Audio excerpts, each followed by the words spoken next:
Farmers in Arizona's 2nd District are yet again being impacted by Donald Trump's decision-making.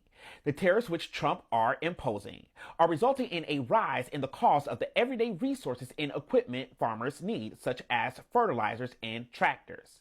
And at the same time, the goods that farmers export are facing higher tariffs as well.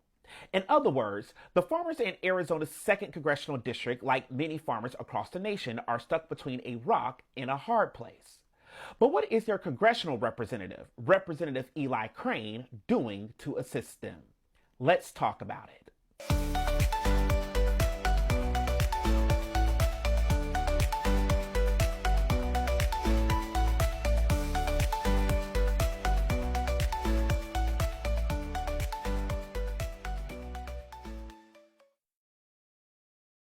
Along with the impact of tariffs, Trump also canceled key federal grants which assist farmers, such as the Resilient Food Systems Infrastructure Program and the Purchase Assistance Cooperative Agreement. This impact is further punctuated by the U.S. Department of Agriculture announcing that it was terminating programs which assist in placing food in schools as well as food banks. The termination of these programs take away $21 million that would greatly assist farmers across the nation, including those in Arizona's 2nd District.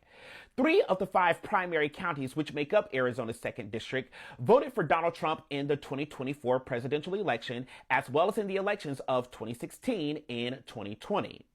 To make their decision clear in pulling the lever for Donald Trump, they also elected Eli Crane to office, who promised to, quote, continue in using every tool in his arsenal to fight against the corruption and selfish interests of DC elites to put rural Arizonans first.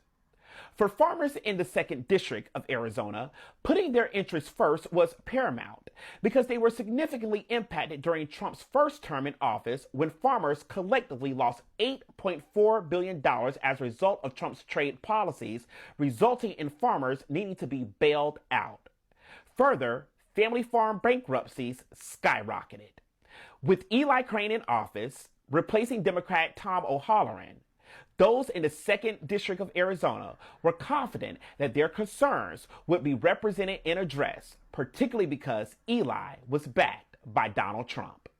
On February 8, 2025, the Trump administration via Elon Musk attempted to access sensitive records at the U.S. Treasury Department.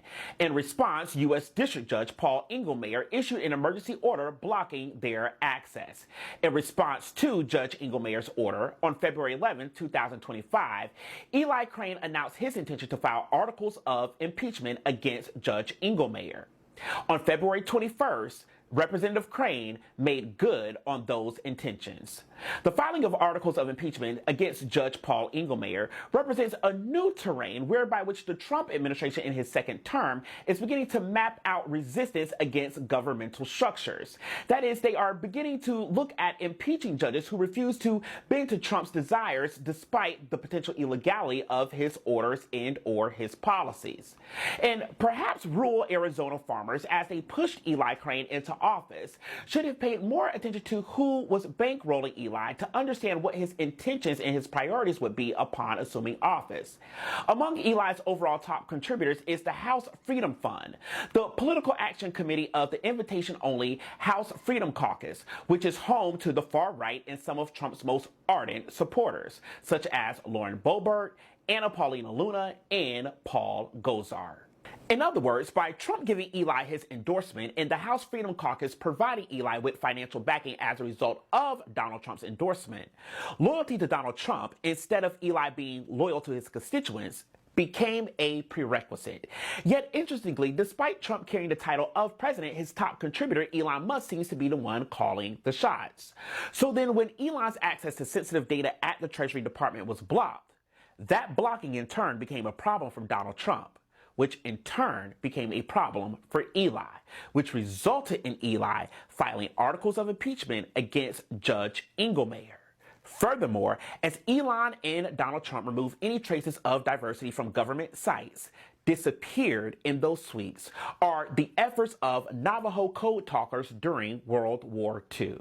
No rebuttal or pushback came from Eli, despite the fact that his district includes the Navajo Nation. Eli's implied loyalty to Donald Trump and thus Elon Musk is further punctuated by Elon's most recent string of contributions.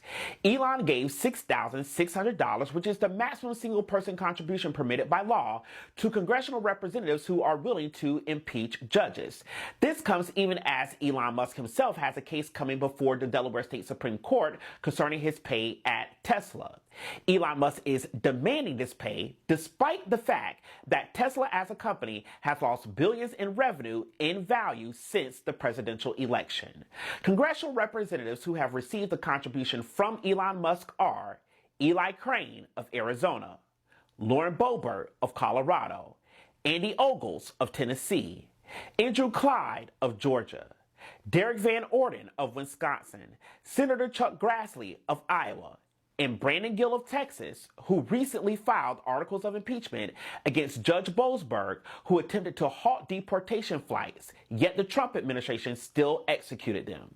All members who received a donation from Elon Musk are members of the House Freedom Caucus, except for Senator Chuck Grassley and Derek Van Orden of Wisconsin.